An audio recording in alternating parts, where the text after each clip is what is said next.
to Tripura Info News Update. ডাক্তারের গাফিলতির কারণে ফের প্রসূতি মায়ের মৃত্যুর অভিযোগ উঠল রাজ্যের আইজিএম হাসপাতালে। মৃতার পরিবারের অভিযোগ, বারবার সিজার করার অনুরোধ জানানো হলেও তা করা হয়নি। সিনিয়র চিকিৎসক উপস্থিত না থাকায় রোগীর সিজার সম্ভব হয়নি বলেও দাবি পরিবারের। আজ ভোরে প্রসূতি বিভাগের বেডেই মৃত্যু হয় ওই প্রসূতি মায়ের। ঘটনার খবর পেয়ে হাসপাতালে ছুটে যায় পশ্চিম মহিলা থানার পুলিশ। ঘটনাকে কেন্দ্র করে বর্তমানে উত্তপ্ত পরিস্থিতি তৈরি হয়েছে আইজিএম হাসপাতাল চত্বরে।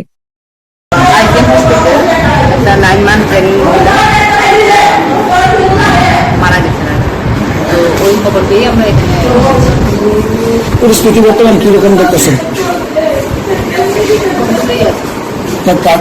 তার পরিবারে কি অভিযোগ? পরিবারের অভিযোগ যে বিনা চিকিৎসায় নাকি মৃত্যু হয়েছে। ওইটা আমরা দেখছি, ইনভেস্টিগেশন বাকিটা আছে। নাম কি?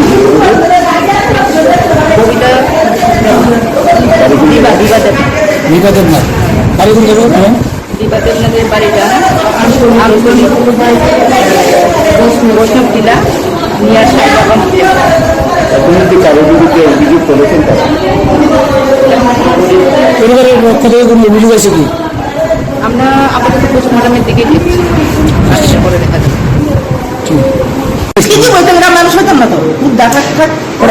পড়াশোনা নিয়েছিলেন? কালকে দুপুরে 2টার সময় হাসপাতালে অর্ডার দিয়েছিলেন? মানে হাসপাতালের টাইমটা বললে একটু। হাসপাতালে অর্ডার দিয়েছি 11টা। তো আজকে করার সময় হয়েছে, ঘটনাটা করার শুনছে তো 4:30 ভোরবেলা। কি কইছে তারা? তারা কিছু নর্মাল ডেলিভারি করবো, আয়ে যা দেখে তারা তো নেনা লেবার রুম এখানে রেখে দিছে। ভিতরে নিচে না? ডাক্তার হয়েছে? না সিনিয়র ডাক্তার নাই, ঘুমায় পড়া মা গিয়া বাইরে ঘুমায় পড়া উঠুই না, উঠাই না মেয়েটা পড়া পড়া মরছে না, মরে উঠছে। বড় ডাক্তার কেউ আসলো না? না নাই ওই ডাক্তার মরে উঠছে, তা নাই বিহার সুবিধা ফিলার পেশেন্টটা কি এখানে রেখে দিছে? হ্যাঁ এনে রাখছে নিশানা লেবার রুমে, কোনো কিছু করছে না, এনে রেখে দিছে। এনে রেখে দিছে দেখতে হবে কে? মানে ডাক্তার পেশেন্টের নাম কি? দিদি তার নাম লাগবে? বিবাদ। আপনার বাড়ি কোন জায়গায়? এখন আপনার কিটা সিদ্ধান্ত নিয়েছেন? আর কিটা করো, মানুষ গেছে আমরা আর কিটা করোনা আছে, মানুষ তো দিলাই